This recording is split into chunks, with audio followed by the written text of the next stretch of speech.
بہت اہم قدم اٹھایا گیا ہے۔ انہوں نے اپنے تعلقات قطر سے خراب ہونے سے بچا لیے ہیں۔ ویسے قطر کو پہلے ہی یہ احساس تھا اور قطر کی طرف سے بھی ایران کے اس موقع پر مثبت جواب دیا گیا ہے۔ قطر کو بھی معلوم تھا، یہی وجہ ہے کہ انہوں نے ایسا کوئی مائنڈ پہلے بھی نہیں کیا تھا۔ حملے کے بعد ہی قطر کی طرف سے ایران کے ساتھ ٹرمپ کا پیغام ایکسچینج کیا گیا تھا اور پھر جنگ بندی تک معاملات آ گئے تھے۔ باقی نیو یارک کے نئے میئر منتخب ہوئے ہیں اور نام ان کا زوران ممدانی بتایا جا رہا ہے اور ان کے والدین کا تعلق، والد اور والدہ کا تعلق انڈیا سے تھا، کسی دور میں تھا۔ یہ امریکہ میں ہی پیدا ہوئے، وہیں پہ پلے بڑے ہیں، وہیں پہ ایجوکیشن حاصل کی اور یہ نیو یارک کے پہلے مسلمان میئر ہیں۔ لندن میں بھی ویسے تو صادق صاحب میئر ہیں، لیکن نیو یارک میں کسی مسلمان کا میئر ہونا بہت بہت بہت ہی بڑی بات ہے۔ لیکن ان کی طرف سے جو اعلان کیا گیا ہے وہ حیران کن ہے۔ ان سے صحافیوں کی طرف سے پوچھا گیا کہ اگر یاہو نیو یارک میں آتے ہیں تو آپ کا کیا رد عمل ہوگا؟ انہوں نے کہا کہ کیونکہ عالمی عدالت کی طرف سے ان کی گرفتاری کا حکم دے دیا گیا ہے تو وہ جیسے ہی نیو یارک میں داخل ہوں گے ان کو گرفتار کر لیا جائے گا۔ یہ ان کا بڑا دلیرانہ اور جرأت مندانہ بیان ہے۔ لیکن ان سے یہ بھی پوچھا گیا کہ امریکہ تو دوسری طرف کھڑا ہے۔ انہوں نے کہا کہ امریکہ جس طرح بھی کھڑا، ہمارے وہ شہر میں آتے ہیں، میں نیو یارک کا میئر ہوں۔ انہوں نے کہا کہ امریکہ ٹھیک ہے جس طرح بھی کھڑا ہے، لیکن میں نیو یارک کا میئر ہوں، میں عالمی قوانین کی پابندی کرنے کا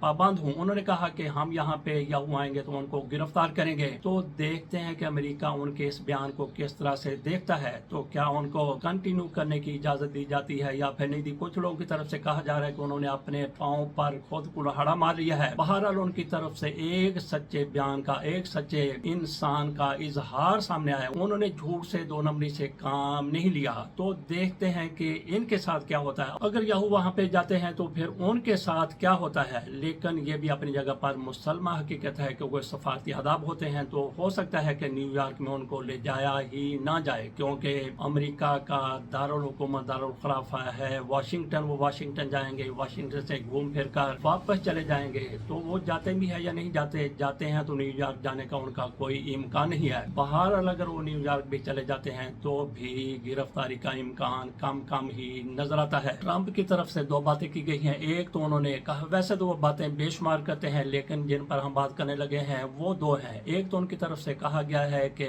فیلڈ مارشل عاصم منیر کی شخصیت بہت ہی متاثر کن تھی، اور اس کے ساتھ ساتھ ان کی طرف سے کہا گیا ہے کہ ایران اس جنگ میں خوب لڑا، بہتر لڑا، تو میں ایران کو مبارکباد دیتا ہوں اس جنگ میں جس طرح سے ان کی کارکردگی رہی۔ تو کیا ایران کے حوالے سے ٹرمپ نے دل سے بات کی ہے؟ اگر انہوں نے دل سے یہ بات کی ہے، دل سے تسلیم کر لیا ہے کہ ایران خوب لڑا ہے، تو پھر یہ سمجھ لیجئے کہ انہوں نے ہمارے فیلڈ مارشل صاحب کے بارے میں بھی دل سے ہی کہا ہے کہ وہ بڑی متاثر کن شخصیت ہیں۔ امریکہ کی دشمنی سے ڈرنا چاہیے، امریکہ کی دوستی سے بھی اسی طرح سے ڈرنا چاہیے۔ جیسا کہ ان کے وزیر خارجہ رہنے والے جنہوں نے ذوالفقار علی بھٹو کو بھی کہا تھا کہ سیدھے راستے پر آ جاؤ یا پھر بھیانک انجام ہوگا، اور پھر ذوالفقار علی بھٹو کو پاکستان کا ایٹمی پروگرام چلانے کی پاداش میں کہاں سے کہاں تک پہنچا دیا گیا تھا۔ تو وہی وزیر خارجہ صاحب جن کا حالیہ دنوں انتقال ہوا ہے 99 برس کی عمر میں، ان کی طرف سے کہا گیا تھا کہ امریکہ کی دشمنی اچھی ہے اور نہ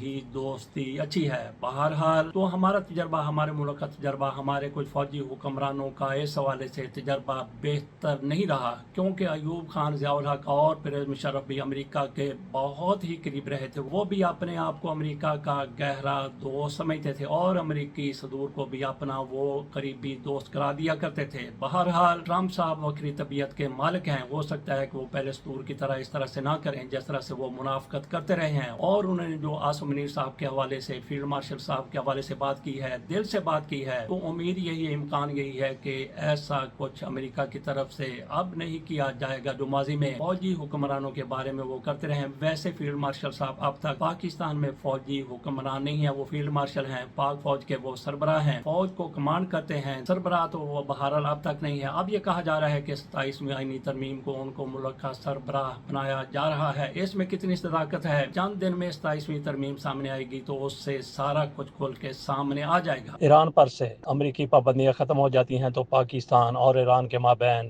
گیس پائپ لائن معاہدہ اس پر بھی عمل درآمد ہو جائے گا۔ پاکستان کی طرف سے ابھی تک اس معاہدے پر عمل نہیں ہو سکا، جبکہ ایران کے اندر سے پائپ لائن پوری کی پوری تیار ہے۔ صرف پاکستان کی طرف سے پائپ لائن بنانے کا انتظار ہے، صرف پاکستان کی طرف سے پائپ لائن کے تعمیر ہونے کا انتظار ہے۔ اس کے ساتھ ساتھ پاکستان میں جس طرح سے پیٹرول ایران سے سمگل ہو کے آتا ہے، اب اس کی ضرورت نہیں رہے گی۔ پابندیاں اٹھ جائیں گی تو پاکستان میں ٹکے سے تیل بکتا ہوا نظر آئے گا۔ ٹکے سے کا مطلب یہ ہے کہ 10 روپے، 12 روپے، 20 روپے لیٹر تک پاکستان کو پیٹرول پڑے گا۔ آگے پھر اس رجیم کی مرضی ہے کہ اس میں سے کتنا منافع یہ کماتے ہیں۔ ایران کے ایک سفارتکار کی طرف سے کہا گیا تھا کہ ایران پاکستان کو 10 روپے لیٹر کے حساب سے پیٹرول فراہم کرنے کے لیے تیار ہے۔ یہ آج سے 2 سال پہلے کی بات ہے، اور پیٹرول کی قیمت زیادہ سے زیادہ 30 روپے تک پاکستان کے لیے ہو سکتی ہے۔ یہ پابندیاں ختم ہونے سے پاکستان کو کتنا زیادہ فائدہ ہوگا اس کا آپ اندازہ ہی کر سکتے ہیں۔